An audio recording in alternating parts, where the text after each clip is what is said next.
शिरूर नगर परिषद 2016 सार्वत्रिक निवडणुकीमध्ये भारतीय जनता पक्षाने नगराध्यक्ष वत्सला पाचंगेंसह संपूर्ण पॅनल उभा केलेला आहे। भारतीय जनता पक्षाने गेल्या 2 वर्षांमध्ये सरकार आल्याच्या नंतर या शिरूर शहराच्या विकासासाठी फार मोठा निधी दिलेला आहे आणि त्याची कामं सुद्धा सुरू झालेली आहेत।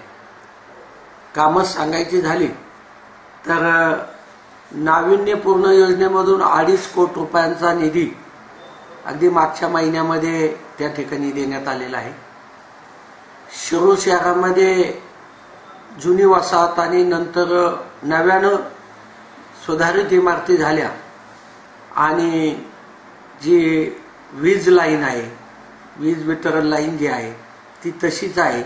त्यामुळे अनेक घरमालकांच्या बाल्कनीपर्यंत सुद्धा त्या वीज वाहिनीच्या तारा आहेत। धोकेदायक चित्र आहे आणि म्हणून त्या ठिकाणी केंद्र सरकारच्या योजनेमधून आम्ही जवळपास 4.5 कोटी रुपयांचा निधी आज नगरपालिकेकडे आणलेला आहे।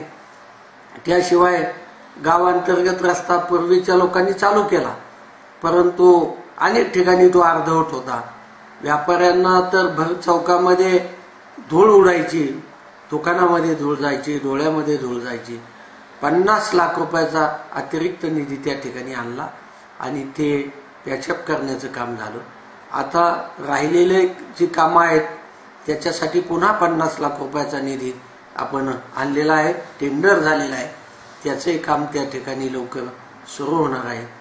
या शहराचे मागच्या निवडणुकीपासून काही प्रश्न जे विद्यमान पदाधिकारी जे आहेत त्यांनी त्या ठिकाणी आश्वासित केलं पण पूर्ण नाही केलं। या नगरपालिकेमध्ये स्वच्छता अभियानाचा पुरस्कार दिला गेलाय, त्याच्यावर मी टीका तर करणार नाही, परंतु आजही जर आपण बारकाईनं पाहिलं तर 3 तालुक्याची बाजारपेठ असताना या शहरामध्ये महिला आणि पुरुषांसाठी मुतारीची स्वच्छतागृहाची व्यवस्था नाही।